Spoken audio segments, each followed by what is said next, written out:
ಸಿಂಹರಾಶಿ ವೈವಾಹಿಕ ಜೀವನ ಸಂತೋಷದಿಂದ ಕೂಡಿರುತ್ತೆ. ಅದನ್ನು ಹಾಗೆ ಉಳಿಸ್ಕೊಳ್ಬೇಕು.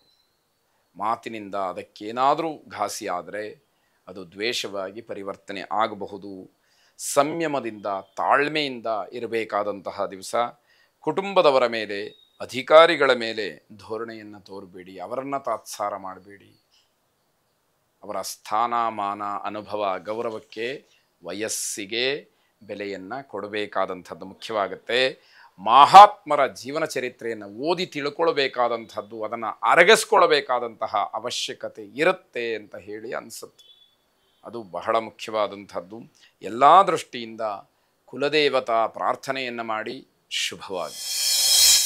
ಕನ್ಯಾ ರಾಶಿ, ನಿಮ್ಮ ವ್ಯಕ್ತಿತ್ವದಿಂದ, ಮಾತಿನಿಂದ ಬೇರೆ ಜನರನ್ನು ನೀವು ನಿಮ್ಮತ್ತ ಆಕರ್ಷಣೆ ಮಾಡಿಕೊಳ್ತೀರಿ. ಹಾಗಾಗಿ ಜನ ನಿಮ್ಮ ಬಗ್ಗೆ ಏನೋ ಒಂದು ರೀತಿಯ ಒಳ್ಳೆಯ ಅಭಿಪ್ರಾಯವನ್ನು ಇಟ್ಕೊಂಡಿರ್ತಾರೆ. ಅದನ್ನು ಹಾಗೆ ಉಳಿಸ್ಕೊಳ್ಳೋದಕ್ಕೆ ನಿಮ್ಮ ಪ್ರಾಮಾಣಿಕ ಪ್ರಯತ್ನ ನಡೀತಾ ಇರಲಿ. ಭಯ, ದ್ವೇಷ, ಅಸೂಯ, ಕೋಪ ಇವೆಲ್ಲ ಅನಿವಾರ್ಯವಾಗಿ ನೀವು ದೂರ ಮಾಡಿಕೊಳ್ಬೇಕು. ಇದರಲ್ಲಿ ಯಾವುದೋ ಒಂದು ಅಂಶ ನಿಮ್ಮ ಹತ್ರನೇ ಇದ್ದರೂ ಕೂಡ ನಿಮಗೆ ಅದು ತೊಂದರೆನೇ, ಮಾರಕವೇ, ಅದನ್ನು ನೀವು ತಿಳಿಬೇಕಾದಂಥದ್ದಿದೆ. ಆರ್ಥಿಕವಾಗಿ ತೊಂದರೆ ಇರೋದಿಲ್ಲ, ಆದರೆ ಬೇರೆಯವರ ಹಣ, ಬೇರೆಯವರ ವಸ್ತು, ಬೇರೆಯವರ ವಿಷಯ, ಬೇರೆಯವರ ಮನೆಯ ಮಾತು ನಿಮಗೆ ಬೇಡವಾದಂಥದ್ದು. ದುರಾದೃಷ್ಟವಶಾತ್ ನಿಮಗೆ ಅದರಲ್ಲೇ ಆಸಕ್ತಿ. ಏನು ಮಾಡೋದು? ಅದನ್ನು ಬದಲಾವಣೆ ಮಾಡಿಕೊಂಡಷ್ಟೊತ್ತೂ ಕೂಡ ನೀವು ಚೆನ್ನಾಗಿರ್ತೀರಿ.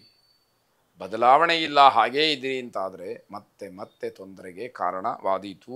ಪ್ರೇಮಿಗಳಿಗೆ ತುಂಬ ಬೇಸರವಾದಂತಹ ದಿವಸ. ಹಾಗೆ ಸಣ್ಣ ಪುಟ್ಟ ಸಮಸ್ಯೆಗಳೂ ಕೂಡ ಆಗುವಂಥದ್ದು. ಮನಸ್ಸನ್ನು ಬಿಗಿ ಹಿಡಿದು, ಮನಸ್ಸನ್ನು ಗಟ್ಟಿ ಮಾಡಿಕೊಂಡು ಕೆಲವು ನಿರ್ಧಾರಗಳನ್ನು ಮಾಡಲೇಬೇಕಾಗುತ್ತೆ. ಇಲ್ಲದೇ ಇದ್ದರೆ ಸಮಸ್ಯೆಗಳು ಆಗಬಹುದು. ಷೇರು ಮಾರುಕಟ್ಟೆ ವ್ಯವಹಾರದಿಂದ ನಷ್ಟ ಆಗುವಂಥದ್ದಿದೆ. ನಿಮ್ಮನ್ನು ನೀವೇ ಉತ್ತೇಜನಗೊಳಿಸ್ಕೊಳ್ಬೇಕು, ನೀವೇ ಉತ್ಸಾಹವನ್ನು ತಂದುಕೊಳ್ಬೇಕು, ಕೆಲಸದಲ್ಲಿ ಮಗ್ನರಾಗಬೇಕು ಅಂತಕ್ಕಂಥದ್ದು. ವಿಶೇಷವಾಗಿ ನಿಮ್ಮ ಸದ್ಗುರುಗಳನ್ನು ಪ್ರಾರ್ಥನೆ ಮಾಡಿ ಶುಭವಾಗಿ. ತುಲಾರಾಶಿ, ವಿನಾಕಾರಣ ತಿರುಗಾಟದಿಂದ ಆಗಬೇಕಾದಂತಹ ಕೆಲಸಗಳು ತಪ್ಪಿ ಹೋಗುತ್ತೆ. ಅಂದರೆ ಯಾವ ಕೆಲಸವನ್ನು ಈಗ ಮಾಡಿ ಮುಗಿಸ್ಬೇಕಾಗಿರುತ್ತೋ ಆ ಸಮಯದಲ್ಲಿ ತಿರುಗ್ತಾ ಇರೋದು. ಆಗ ಆ ಕೆಲಸವನ್ನು ಮಾಡೋರು ಯಾರು? ಅದರಿಂದ ಆ ಕೆಲಸಗಳು ತಪ್ಪದೇ ಇರುವ ಹಾಗೆ ನೀವು ನೋಡ್ಕೊಳ್ಬೇಕಾಗುತ್ತೆ. ಚಿಕ್ಕಪ್ಪ ಅಥವಾ ದೊಡ್ಡಪ್ಪ, ತಂದೆಯ ಅಣ್ಣ ಅಥವಾ ತಮ್ಮನಿಗೆ ಸ್ವಲ್ಪ ಮಟ್ಟಿಗೆ ಏನೋ ಸಮಸ್ಯೆ ಆಗುವಂಥದ್ದು ಸೂಚನೆಯ ಕಾಣ್ತಾ ಇದೆ. ಯಾವುದೇ ರೀತಿಯ ಪ್ರಯಾಣವನ್ನು ಮಾಡಲಿಕ್ಕೆ ಹೋಗಬೇಡಿ.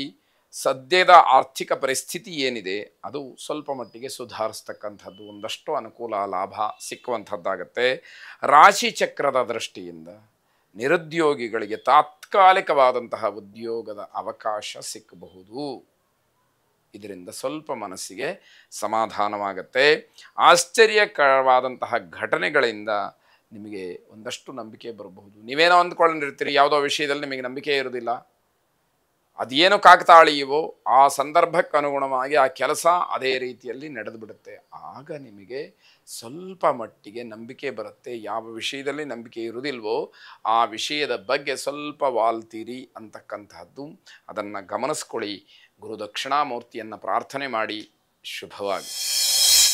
ವೃಶ್ಚಿಕ ರಾಶಿ, ಬಯಸಿದ್ದು ಈಡೇರದಲೇ ಸ್ವಲ್ಪ ಬೇಸರವಾಗುತ್ತೆ. ಇದು ಸ್ವಾಭಾವಿಕ. ನಾವೇನು ಅಂದ್ಕೊಳ್ತೀವೋ ಆ ಕೆಲಸ ಆಗಲಿಲ್ಲ ಅಂತಂದರೆ ಬೇಜಾರಾಗ್ತಕ್ಕಂಥದ್ದು ಸಹಜ.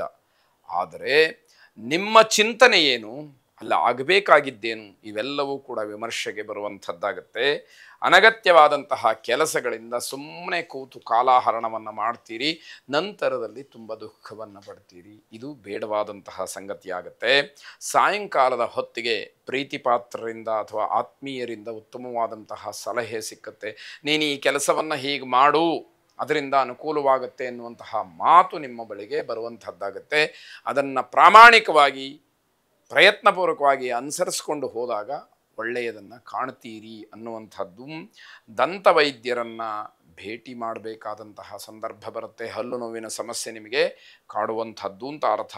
ಎಲ್ಲ ವಿಚಾರಗಳು ಕೂಡ ಬಿಕ್ಕಟ್ಟಿನ ಪರಿಸ್ಥಿತಿ. ಸರಳ ಸುಲಭವಾಗಿ ಹೂವಿನ ಮಾಲೆ ಎತ್ತದ ಹಾಗೆ ಯಾವ ಕೆಲಸಗಳು ಇವತ್ತು ನಿಮಗೆ ಆಗಿಬಿಡುತ್ತೆ ಅಂತ ಹೇಳೋಕ್ಕೆ ಬರೋದಿಲ್ಲ. ಭವಿಷ್ಯದ ಬಗ್ಗೆ ಹೆಚ್ಚು ಆಲೋಚನೆಯನ್ನು ಮಾಡ್ತಕ್ಕಂತಹ ವ್ಯಕ್ತಿಗಳ ಬಗ್ಗೆ ನಿಮಗೊಂದು ರೀತಿಯ ಅಭಿಮಾನ ಹುಟ್ಟುತ್ತೆ. ಅವರನ್ನು ಭೇಟಿಯಾಗಬೇಕು ಅನ್ನುವಂಥದ್ದು, ಅವರಿಂದ ಮಾಹಿತಿಗಳನ್ನು ಸಲಹೆಗಳನ್ನು ಪಡ್ಕೊಳ್ಬೇಕು ಅನ್ನುವಂಥದ್ದು ಮನಸ್ಸಿಗೆ ಬರುವಂಥದ್ದಾಗ್ಬೋದು. ಕುಲದೇವತಾ ಪ್ರಾರ್ಥನೆಯನ್ನು ಮಾಡಿ. ಶುಭವಾಗಿ.